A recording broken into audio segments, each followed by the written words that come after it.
Janasena party, Telugu Desam party కలిసి పొత్తు పెట్టుకొని మీకు వ్యతిరేకంగా పోటీ చేస్తున్నారు. ఇప్పుడు ఎలక్షన్ చాలా టఫ్ ఫైట్ అని చాలామంది అంటున్నారు. ఈసారి ఎలక్షన్ ఎప్పట్లాగా ఉండబోట్లేదు అన్నది కూడా అన్ని చోట్ల సర్వత్రా వినిపిస్తున్న ఒక మాట. సో జనసేన ఇంపాక్ట్ ఎలా ఉండబోతుంది? First question. దానికి అనుసంధానంగా షర్మిల గారు కూడా ఇప్పుడు ఆంధ్రప్రదేశ్ వచ్చారు, ఇక్కడ రాజకీయం చేస్తున్నారు.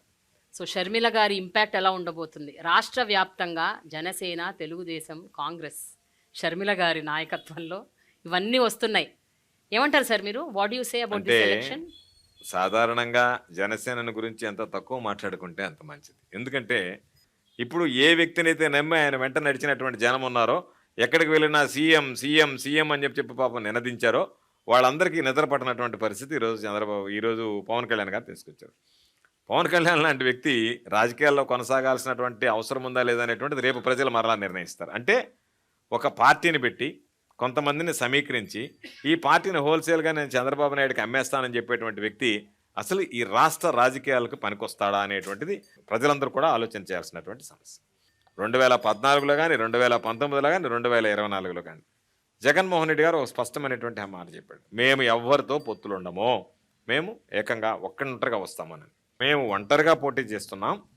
ఒక స్పష్టమైనటువంటి వాగ్దానం, ఒక స్పష్టమైనటువంటి సమాధానం, ప్రతి దాంట్లో ఒక స్పష్టత. ఈవెన్ అప్పీల్లో కూడా ప్రజల దగ్గర నుంచి ఆశీస్సులు అడిగేటప్పుడు కూడా ఒక స్పష్టత. మీ కుటుంబాలకి నా ప్రభుత్వంలో మేలు జరిగింది అని భావిస్తేనే నాకు ఓటు వేయండి అని ఆంధ్ర రాష్ట్ర రాజకీయాల్లో ఒక ముఖ్యమంత్రి స్థాయిలో మొట్టమొదటగా అడిగినటువంటి వ్యక్తి జగన్మోహన్ రెడ్డి గారు. ఇంతవరకు ఎవరు ఆ ప్రయత్నం చేయలేదు. అన్ని పార్టీలు, ఈరోజు తెలుగుదేశం కావచ్చు, జనసేన కావచ్చు, ప్రత్యక్షంగా ఒక జాతీయ పార్టీ కావచ్చు, పరోక్షంగా ఇంకొక జాతీయ పార్టీ కావచ్చు, వీళ్ళందరూ కలిసి వీళ్ళందరి ఆలోచన ఏమిటంటే మేము గెలవాలనేటువంటి ఆలోచన ఎవ్వరిలో లేదు. జగన్మోహన్ రెడ్డి గారిని గద్దెదించాలా, జగన్మోహన్ రెడ్డి గారిని ఓడించాలి. అంటే ఒక వ్యక్తిని ఓడించడానికి ఇంతమంది సమైక్యంగా పనిచేస్తున్నారంటే ఆ వ్యక్తి ఎంత బలవంతుడైతే ఇంతమంది మనందరం కలిసి పోరాడాలనుకుంటాడు. కాబట్టి జగన్మోహన్ రెడ్డి గారి బలం ఏందనేటువంటిది ఈరోజు వీళ్ళ కలయిక, వీళ్ళ అపవిత్ర కలయిక, దీని ద్వారా ప్రజలకు ఒక స్పష్టమైనటువంటి సంకేతం వెళ్తుంది. వీళ్ళు ఎవ్వరు అవసరంలే, జగన్మోహన్ రెడ్డి గారికి మానమండగా నిలుస్తామని. జగన్మోహన్ రెడ్డి గారు నమ్ముకున్నది ప్రజల ఆశీస్సులు, ఆ దేవుడి దీవెనలు. కాబట్టి జగన్మోహన్ రెడ్డి గారు ఎవరు ఎన్ని రకాలు వచ్చినా, ఎంతమంది కలిసి వచ్చినా, నేను మరలా చెప్తున్నా 2024లో తిరుగులేనటువంటి విజయాన్ని జగన్మోహన్ రెడ్డి గారు సాధించి మరలా ఈ రాష్ట్రానికి ముఖ్యమంత్రి అవడం ఖాయమనేటువంటి విషయాన్ని ఈ సందర్భంగా తెలియదు. షర్మిల గారి ఇంపాక్ట్ కూడా ఉండదంటారు? ఎవరిది పనిచేయదు. షర్మిలమ్మ కానీ ఈరోజు అందరూ తాపత్రయపడుతున్నారు. పాపం పురంధరేశ్వరమ్మ ఒక పక్క, షర్మిలమ్మ ఒక పక్క, పవన్ కళ్యాణ్ ఒక పక్క, వీళ్ళు ఒక పక్క, వీళ్ళకి సంబంధించినటువంటి వీళ్ళతో పాటు మరికొంతమంది వీళ్ళు అందరూ కలిసి ప్రయత్నాలు చేస్తున్నారు. ఏవి ఫలించవు, ఏది జరగదు. ప్రజలు అంతిమంగా నిర్ణయం, మామూలుగా మనం వేసుకునే దానికి ఓట్లు వేసుకునే పని అయితే పవన్ కళ్యాణ్ 1 లక్ష ఓట్లు, చంద్రబాబు నాయుడు 1 లక్ష ఓట్లు గుద్దుకొని గెలిచేవి కాదు కదా. ప్రజలు వేస్తే మనల్ని పంపిస్తారు. కాబట్టి మొన్నటిదాకా ఉన్నాడు, ఎవడరా నన్ను అసెంబ్లీలోకి ఆపేది అన్నాడు. ఎవడు ఆపాడు? ప్రజలు ఆపారు. మొన్న ఎవరు బానికుండా ఆపారు? ఎవడు ఈసారి నన్ను ఆపుతాడంటే మొన్న ఎవడు ఆపారు? వాళ్ళే ఆపుతారు. నన్ను ఎవడు ముఖ్యమంత్రి కానికుండా ఆపుతాడంటే నువ్వే ముఖ్యమంత్రి కానికుండా ఆపుకున్నావు, చంద్రబాబు నాయుడుకి అమ్ముడుపోయావు. కాబట్టి ఎవడరా నన్ను ఆపుతాడు, ఎవడరా నన్ను ముఖ్యమంత్రిని కానివాడంటే నువ్వు ముఖ్యమంత్రిని కానికుండా చేసుకున్నావు, నిన్ను బానికుండా ప్రజలు ఆపారు. రేపు కూడా నేను ప్రజలు ఆపుతారు. మరలా ముఖ్యమంత్రివి కాలేవు, ముఖ్యమంత్రి కాకుండా నువ్వే ఆ స్థానాన్ని వదులుకున్నావు, ఎమ్మెల్యే స్థానాన్ని ప్రజలు నిన్ను బానికుండా ఆపుకుంటారు. కాబట్టి వీళ్ళ స్లోగన్లో వీళ్ళని గురించి పెద్దగా పట్టించుకోవాల్సినటువంటి పనిలే. వీళ్ళేదో పాపం రాజకీయాలు ఏదో కాల్ షీట్లు తీసుకొని వచ్చి మీటింగ్లు మాట్లాడిపోయినంత సులభం కాదు. ప్రజల్లో ఉండి ప్రజలతో మమేకమే సేవ చేయడం అనేటువంటిది అది జగన్మోహన్ రెడ్డి గారికి సాధ్యపడింది. జగన్మోహన్ రెడ్డి గారిని ప్రజలు తిరిగి కోరుకునేటువంటి పరిస్థితులు ఉన్నాయి. జగన్మోహన్ రెడ్డి గారి గురించి ఇంత చెప్తున్నారు కదా మీరు, ఒక ముఖ్యమంత్రిగా, అలాగే ఒక నార్మల్ ఒక వ్యక్తిగా, ఒక హ్యూమన్గా మీకు ఆయనలో బాగా నచ్చే అంశం ఏమిటండి? అంటే ఒక నాయకుడిగా ఏం నచ్చుతుంది, ఒక నార్మల్ పర్సన్గా ఏం నచ్చుతుంది చెప్పండి. మనిషి ఒక మాట ఇచ్చాడు అంటే దానివల్ల వ్యక్తిగతంగా ఎంత నష్టపోవడానికైనా సిద్ధపడతాడు తప్ప ఆ మాట వెనక్కి తీసుకోవడానికి ఇష్టపడడు అనేటువంటిది ప్రథమంగా ఆయన దగ్గర ఉన్నటువంటి నైజం.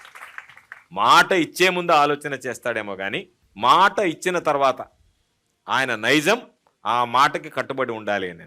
మనుషులని గుడ్డిగా ప్రేమించడం, అభిమానించడమే బహుశా ఆయన దగ్గర ఉన్నటువంటి బలహీనత నేను అనుకుంటున్నాను. కాబట్టి ఎంతమంది పాపం ఆయన మోసం చేసి ఒక్కొక్కరిగా పదవులు రాలేదని, ఇంకొకటి రాలేదని వెళ్ళిపోయారు తప్ప జగన్మోహన్ రెడ్డి గారి దగ్గర ఈ క్వాలిటీ బాగలేదని చెప్పి వెళ్ళిపోయాడు అంటే అంతకన్నా దౌర్భాగ్యుడు. ఎందుకంటే వాడు దౌర్భాగ్యుడు, పోయినటువంటి వాడు జగన్మోహన్ రెడ్డి కాదు.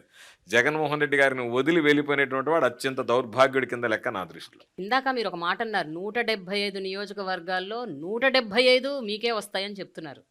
సార్, ప్రతిపక్షాల్లో కొంతమంది ముఖ్యమైన నేతలన్నా ఉన్నారు కదా, అదే చెప్తున్నాను వాళ్ళకు కూడా రాదా? అదే చెప్తున్నాను ఒక్క నేను. సీట్ కూడా ఈరోజు రాదా? మీరు చూస్తే ఆ, మేము 175 అని చెప్పాము.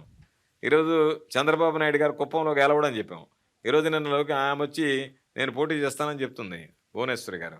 కాబట్టి ఆ సీట్లలోనే చంద్రబాబు నాయుడు లాంటి వాడే పోటీ చేయడానికి భయపడుతున్నాడంటేనే ఇది 175 సీట్లు కైవసం చేసుకోబోతుంది వైఎస్ఆర్ కాంగ్రెస్ పార్టీ అనే దానికి సంకేతమా కాదా అనేటువంటిది మనం అందరం ఆలోచన చేయాల్సినటువంటి సందర్భం. గత ప్రభుత్వంలో జరిగినటువంటి మేలు, ఇచ్చినటువంటి హామీలు, అమలైనటువంటి తీరు, ఈ ప్రభుత్వంలో ఇచ్చినటువంటి హామీలు, అమలైనటువంటి తీరు, ఇచ్చిన దానికన్నా ఎక్కువగా ఈరోజు మనకు అందజేశాడనేటువంటి నమ్మకం, విశ్వాసం, జగన్మోహన్ రెడ్డి గారు మాట చెప్తే తప్పడు, ఖచ్చితంగా మన ఇంటికి ఆ వస్తువులు అందుతాయి, మనకు ఆ పథకాలు, సంక్షేమ పథకాలు నెరవేరుతాయి అనేటువంటి నమ్మకం, విశ్వాసం ప్రజల్లో కలిగించగలిగినటువంటి నాయకుడు కాబట్టి తిరుగులేనటువంటి విజయాన్ని రేపు 2024 ఎన్నికల్లో మరలా నమోదు చేసుకోబోతున్నాడు. చూద్దాం. Let's see what will happen. Elections is coming soon. చూద్దాం ఏం జరుగుతుందో. థ్యాంక్ యూ సో మచ్ అండి. థ్యాంక్స్.